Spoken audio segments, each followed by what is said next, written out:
Discussion keeps the world turning. This is Roundtable. 2 decades after the Qinghai Xizang Railway first cut across the plateau, the track tells a bigger story than just engineering marvels. It has rewired daily existence at 4,000 meters, from supply chains to tourist flows to the exchange of ideas. But here we are 20 years in, and fresh challenges are surfacing. How does progress sustain itself at such altitudes, and what should the next phase of this railway actually deliver? We're live from our studios here in Beijing. This is Roundtable. I'm Steve Hatherley. Thank you so much for being with us today. And for the show, I'm with Yushan Guo Yan. First up, 20 years after the Qinghai Xizang Railway began operation, the journey across the plateau is no longer just about crossing the roof of the world. It's also a story about how connections reshape everyday life. Faster access to goods, growing tourism, and new networks of people and information changing life at 4,000 meters above sea level. But after 2 decades of transformation, new questions are here. What does sustainable growth look like on the plateau, and what should the next 20 years of the railway achieve? We're going to talk about all of that. Guo Yan, welcome back to the show. Yushan, good afternoon to you. It's been a while, Guo Yan, since you've been here on Roundtable, but we have to say welcome back to Beijing as well, because you just came back from a trip to the place we're talking about today. Well, thank you. Thank you, Yushan and Steve. Thank you for having me here.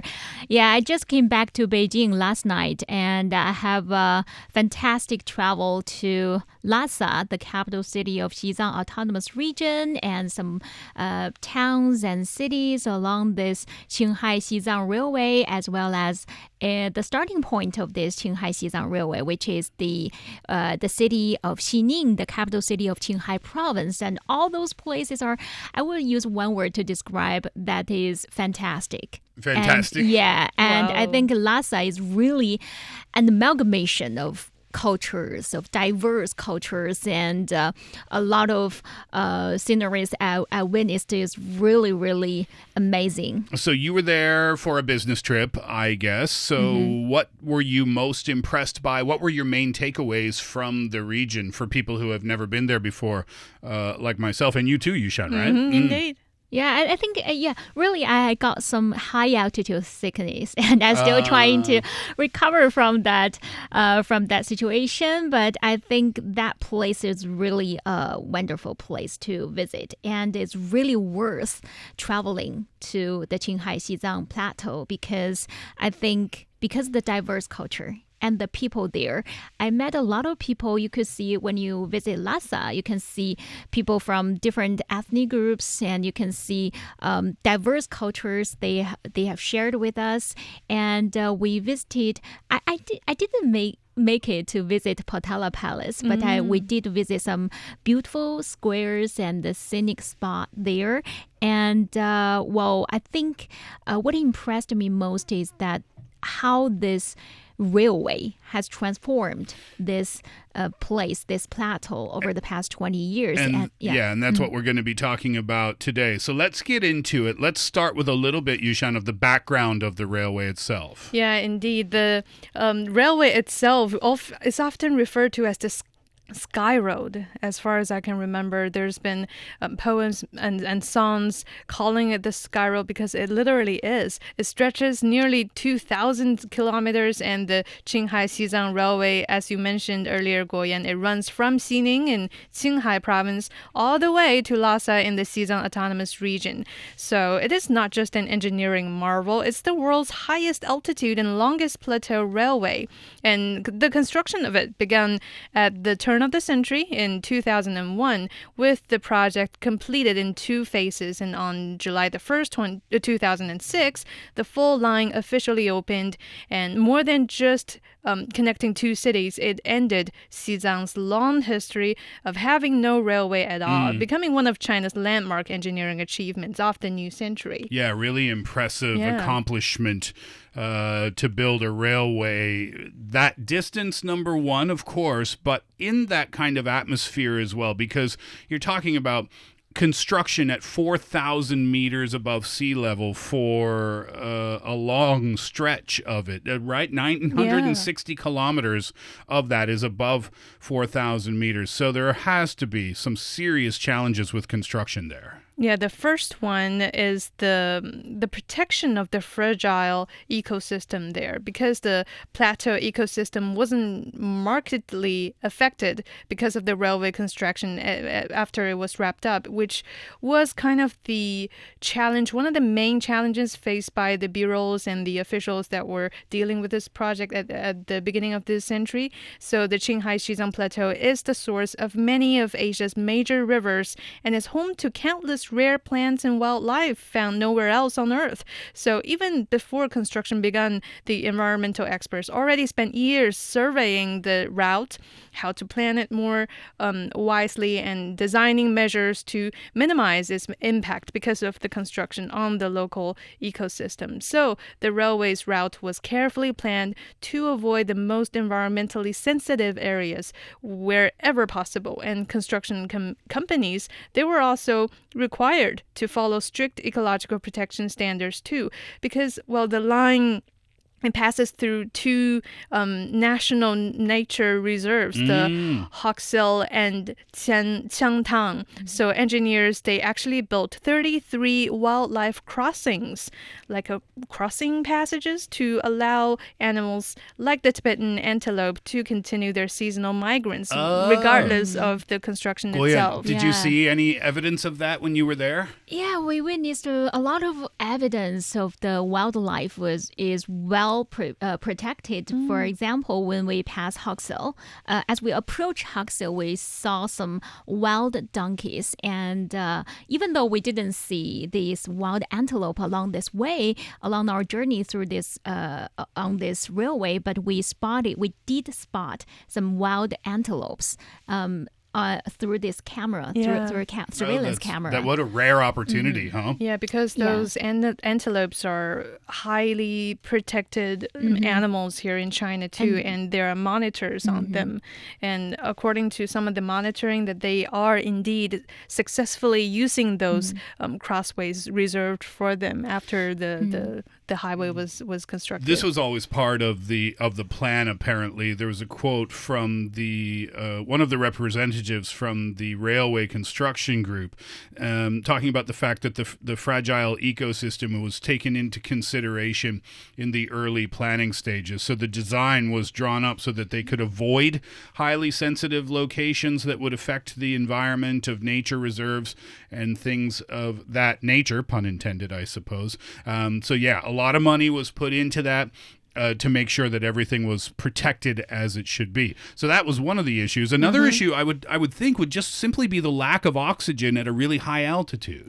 That's true, because sitting right here, I think Guo Yan is suffering from that very condition up there, right? Can you I'm still trying to catch my breath. I feel a little bit dizzy for the moment. I think I'm going to faint. What's it like? Because they say when you go that you have to kind of adjust to the lack of oxygen there. So were you given instructions on how to make sure you got off to a healthy start? Do they give you any advice? What do they say to you when you arrive there? I was advised by some local folks to stay calm and to relax. Don't get nervous, because when you first visit a highland place, really high altitude place, you can sometimes you might feel nervous. It's not really not really that you are sick, but you are nervous, and that affects your health condition. Because you know about it, so you kind of like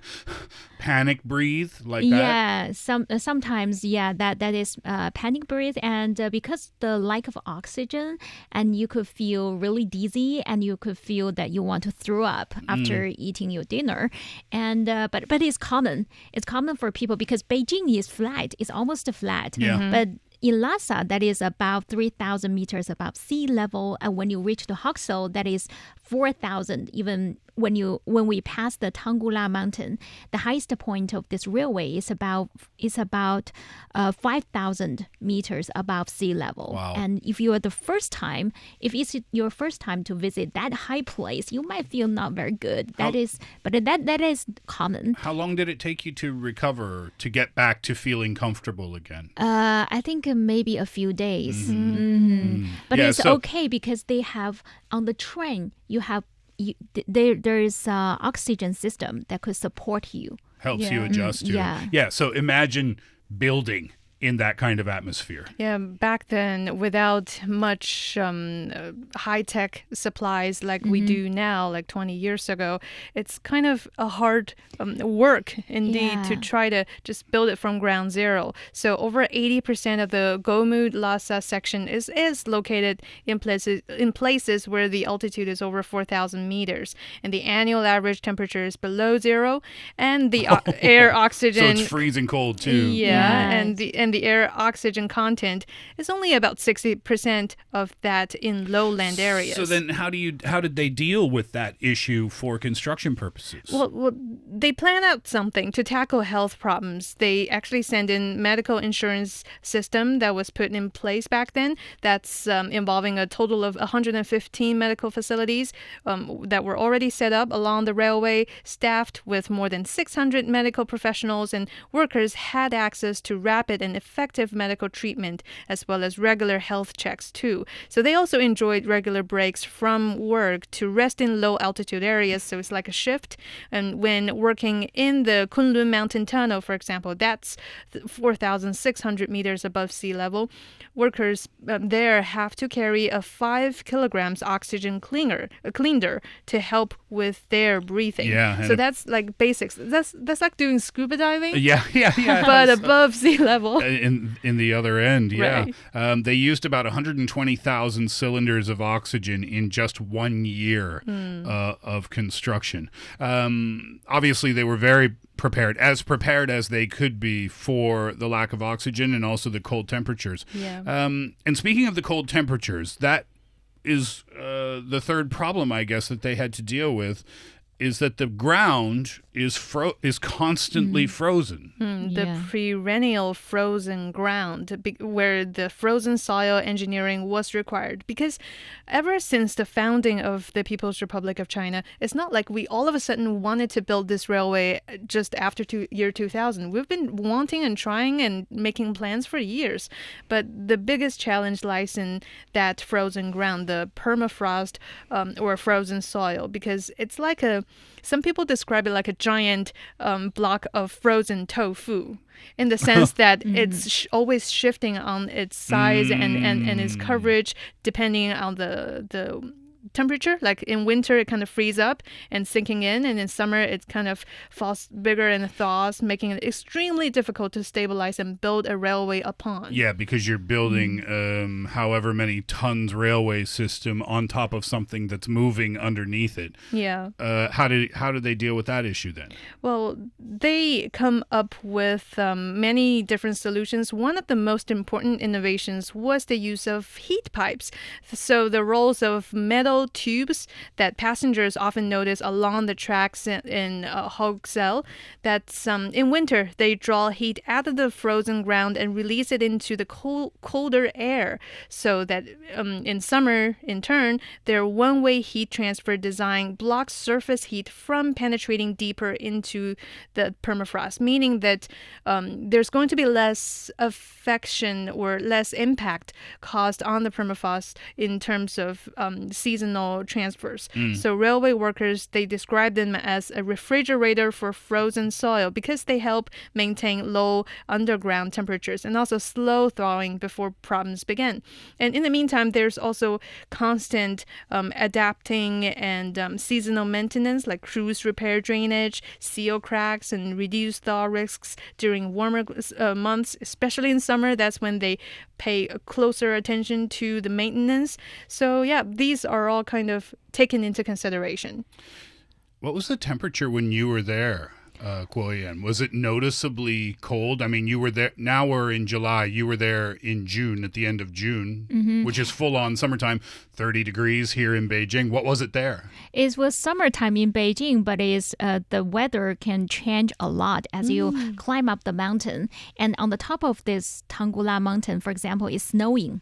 It was snowing on the mountaintop, but as we go forward, as the train move forward, it starts to gradually drizzling, and then it becomes really sunny at the foot of the mountain. So this trip you can witness 4 weathers, 4 seasons along your trip in one train in trip. one train in one day. That's in one amazing. day. So I think the weather changed a lot. So that could be a challenge for construction workers when they build this railway. The fact that they finished it would have no doubt an unmeasurable impact on people's lives, I think, or immeasurable impact. What kind of idea did you get from that, Guo Yan, when you were there, about how important the train was to the local economy or local society or just people's lives in general?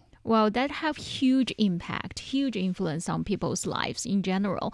I spoke to some local folks who had received high education in Beijing, Shanghai, and Guangzhou, and they left their home on this train. And I spoke with a young woman who worked at the railway station in Lhasa. He graduated from a top university in Beijing, and when she was in school, she traveled a lot between her home in Lhasa and in Beijing through this railway, through this Qinghai Xizang Railway. And she told me that her mother was not that lucky, because when her mother was a student, she could hardly, to pursue higher education, because at that time they don't have this. When her mother was very young, there was not this railway connecting Galmud and Lhasa, so she whether choose to take a bus. And that would cost her around a week, maybe 7 days, or to take a flight, and that would be too expensive. Sure. Yeah, so she told me that, the young lady told me that she was so lucky that this train would help her to pursue higher education. Oh, I'm sure there are just a million personal stories about how family lives were impacted, how personal stories changed because of the construction of this railway. But for the economy, too, the local economy, Yushan, it connected the region to the rest of the country. Indeed, because railways nowadays, wherever they are, they're meant to make connections. And by connections, that means to transport transport people, tourists, and also transport the fact that people are making connections between each other. So since the opening of the Qinghai Xizang Railway, it has already tightly connected Xizang's market with the rest of the Chinese market. So a large number of unique plateau products have been continuously exported through the Qinghai Xizang Railway. Goods transported into Xizang have expanded from basic necessities such as grain and construction materials to a full range of products, including e-commerce parcels and cold chain fresh produce. So like vegetables, as simple as fruits and vegetables are now seen in cities like Lhasa in their supermarkets, where 20, 30 years ago it was really hard and rare. So that's the tangible difference it's making, because of the train, because of the railway, and also to the material needs of the local people too.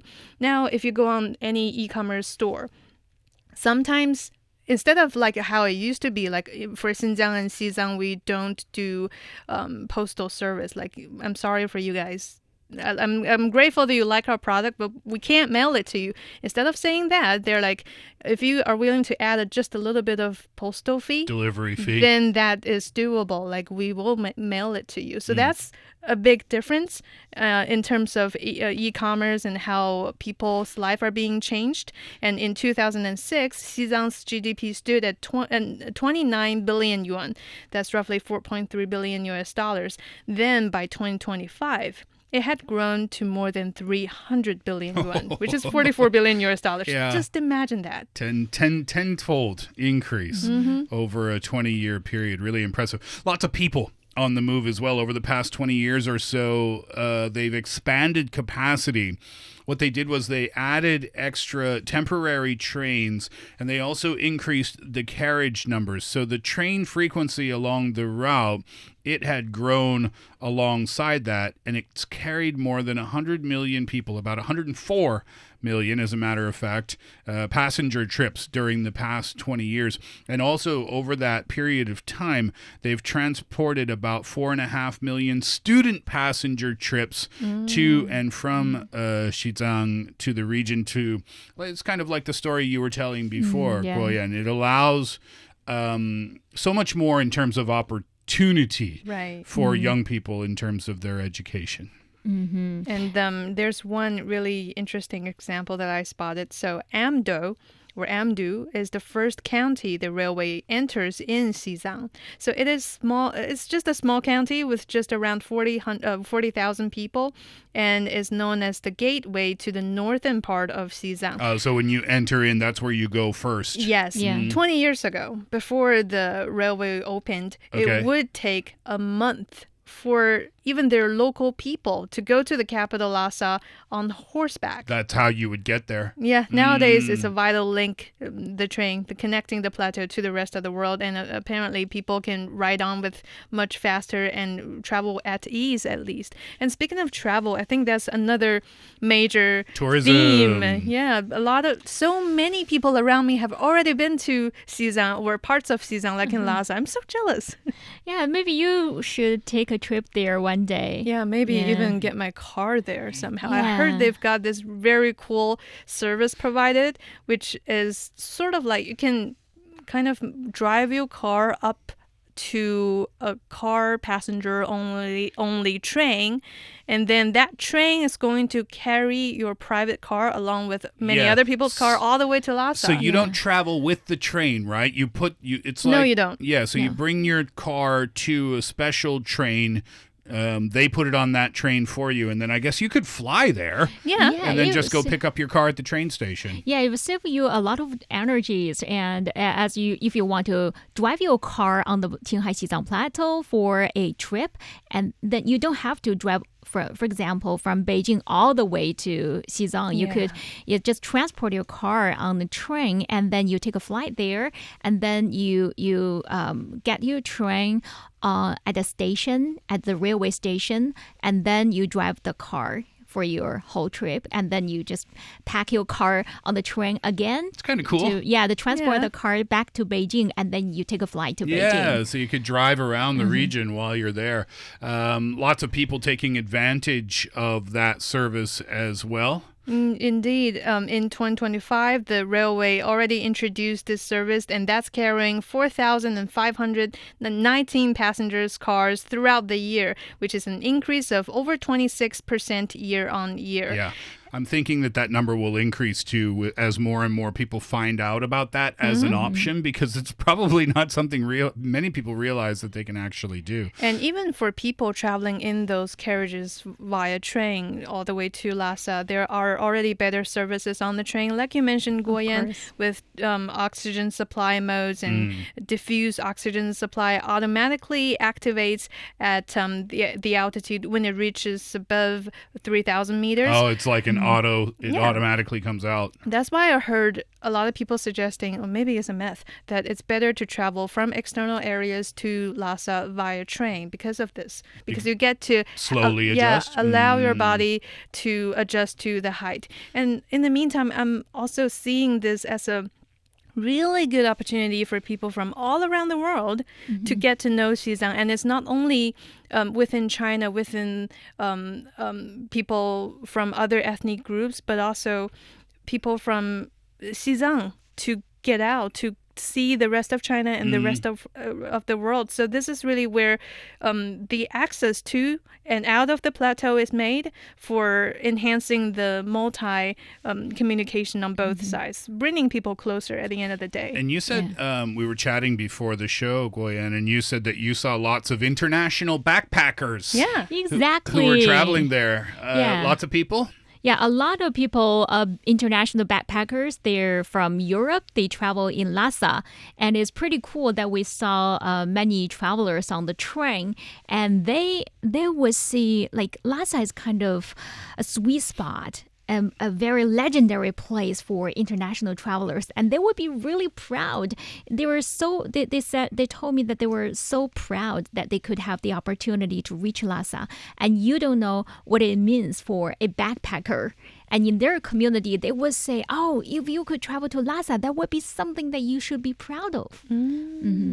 Well, yeah, coming all the way from Europe, that would be quite the trip. Did you have a chance to chat with any of the backpackers at all? Yeah, I had the opportunity to chat with a backpacker. He's not from Europe. He's from Australia. Okay. And he told me that he was so excited, even though he felt a lack of oxygen, but he think, wow, it's worthwhile to travel to such an amazing place to experience this kind of local the cultures of local folks. And he visited Potala Palace, and he was amazed at this structure and the culture. I mean, it's almost like a once in a lifetime opportunity. Exactly. To visit the region, and most people on the planet never will get the chance to go there. All right, well, let's get back to the region itself, and I want to talk about the difficulties a little bit, because you mentioned the permafrost before, and how that creates kind of an unstable condition. I'm wondering what kind of impact climate change has on that. That's really spot on, Steve, because climate change have never before have such drastic temperature change occurring throughout China nowadays, as we see more rainfall on the northern part of China, and that's doing kind of the same in the Xizang region too. That's the rising temperature. They are indeed making permafrost more unpredictable and increasing risks of ground thaw and settlement that can affect track safety and long-term stability. So that's one thing. And another thing is the rising long-term maintenance pressure just because of that, because large sections of the railway now require continuous monitoring and repair, and studies show that infrastructure in permafrost regions will face higher maintenance costs as warming continues, meaning that, this is going to be a long-term kind of preparation we need to start making. And continuous. Yeah, of course. Very much. I mean, you have a train that size, railway section that size, it's going to need continuous maintenance, but it sounds like they are very well prepared for what they need to do. Any final takeaways from your trip? I'm curious to know. Guo Yan, did you? What was the lasting impact for you? I think it's, I spoke to a lot of workers and experts who used to participate into the construction of this railway. I think one word that would be resilience, and their courage. They're strong, willing to overcome all those difficulties, like to build a railway on permafrost and to extreme conditions. I think the lasting impact on me is courage. That's really nice because, as reporters, we get the privilege of traveling to a place, but dive deeper into a place. So it's more than just tourism, seeing the sights. We get to know the foundation of a place, how it becomes what it is nowadays. And that's usually what's the most striking and heartwarming parts of the trip. Yeah, exactly. Well said. Guo Yan, thanks very much for joining us for this topic today, and thanks for sharing your experience with us too. Go home and get some rest now. You've only returned to Beijing just last night. You told us before the show you were feeling a little lightheaded while readjusting to the flatness that is Beijing. So yes, thanks for being here today, and go get some sleep. Yeah, thank you for having me.